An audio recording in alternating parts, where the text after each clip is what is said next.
We are having issues with Dear Sintatia. We'll get his audio in a bit. We'll get reaction from the parties there. But let's speak to the Freedom Front Plus, Corne Mulder, on coalitions, because he was punted as one of the mediators when it came to coalitions in Gauteng, those discussions in particular.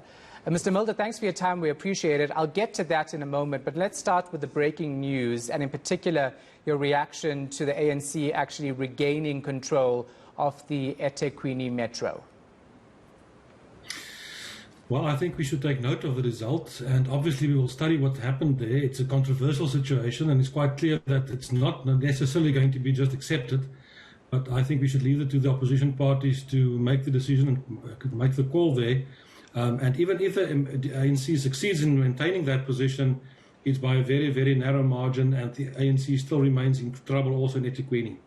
Yeah, so let's talk about the coalition talks behind the scenes, right? Because we saw the back and forth in Gauteng. We've now seen the back and forth, of course, in eThekwini, because we had the IFP initially saying they were going to have an agreement with the ANC, but then things kind of collapsed on Monday, it seemed.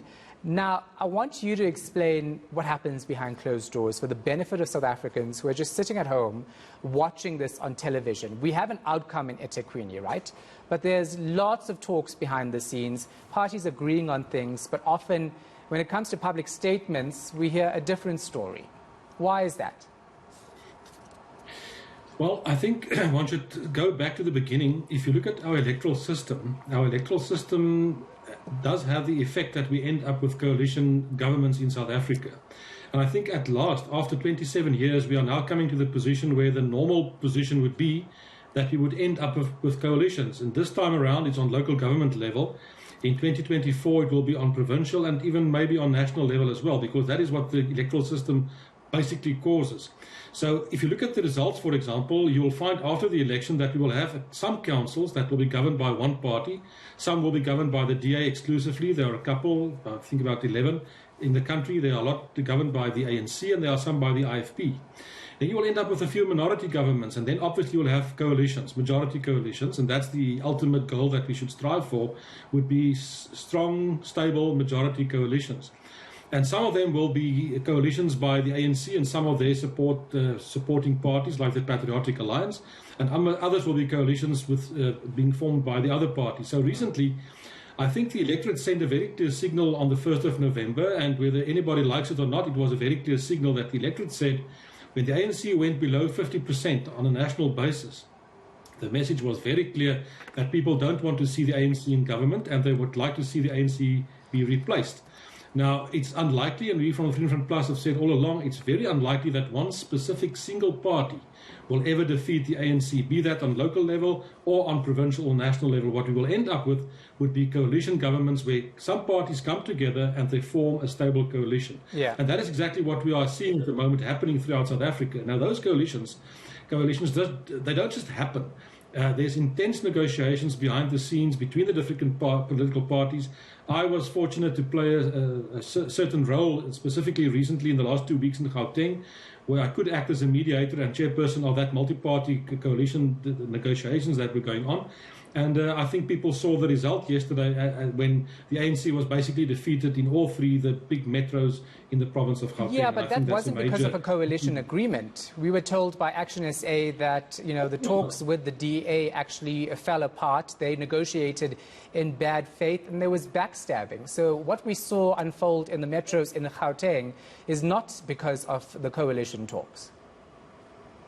No, definitely it is part of the coalition talks. Don't have any doubt about that. The fact that the coalition talks did not end in agreed upon coalitions at this stage does not mean that it played a very, very fundamental role in what happened yesterday, because we went through a process of 2 weeks where parties in a multilateral kind of coalition negotiation were forced to put their positions on the table and make their stances very clear. And through that process, it became clear what was on the table, what was possible, what was not possible. And that played a very important, influential role in terms of how parties would react. So yesterday morning, before those processes started, I was already, we knew at that stage what was going to happen, and it played out exactly in that fashion. Now we've got a situation where in certain metros in Gauteng, minority governments are forced upon the Democratic Alliance. You remember during the negotiations, that was something that they did not want under any circumstances. They did not want to be part of any minority government where the EFF would play a role in terms of the stability. That was one of the reasons why those coalition talks couldn't succeed at that stage. But now we are in exactly the same position. The Democratic Alliance are now put in a position through the process that they are in charge, and they will be in charge to put up some kind of process to form coalition governments in those areas. But having gone through the process up to now, we exactly know what the issues are between the different parties, what the stumbling blocks would be, and what we need to do to form those governments. The paramount, most important thing for all the parties involved in these processes in the last couple of days, paramount number one was to remove the ANC from power. That was the first objective. And that is why parties like Action SA, the Freedom Front Plus, and other parties did vote in the end for the Democratic Alliance, because the first thing to achieve was first get the ANC out of power. Then we'll get to the second round in terms of negotiating to try and find governments, and I think we will succeed in doing so. Yeah, I get you. So, of course, the talks didn't lead to the agreements or any coalition agreements, but because everybody spoke to each other, they had a good understanding of what they wanted as the several parties involved in those talks. Now, tell me if there was backstabbing, because we were told there was backstabbing here. What you agreed on that meeting is not what the public was told. Backstabbing. Let me put it this way. It was fascinating to be in the chairperson situation there where all the parties were present. And obviously, parties brought to the table what they've had in mind, and they put their positions quite clearly on the table. I think one should also understand that parties don't necessarily like one another. They don't necessarily want to cooperate, but they are forced by the electorate, because the result in the end forced them, whether we like it or not. These parties need to find an answer, and they need to come together. And that's where I could play a certain neutral role, because I'm not involved in that sense. And I try to bring those parties together, and I think we were successful to a very large extent, although they don't like one another. I must be honest to say that the Democratic Alliance did put their position on the table right from day one, and they made it very clear what they would be prepared to and what they would not be prepared to.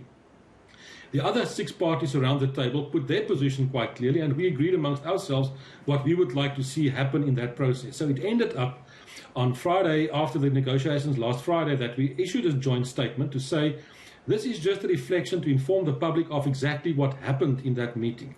And it was factual. It said the majority of the parties, all the parties agreed that it should be in a certain way. The Democratic Alliance did say they see it differently, but they undertook to take it back to their federal executive.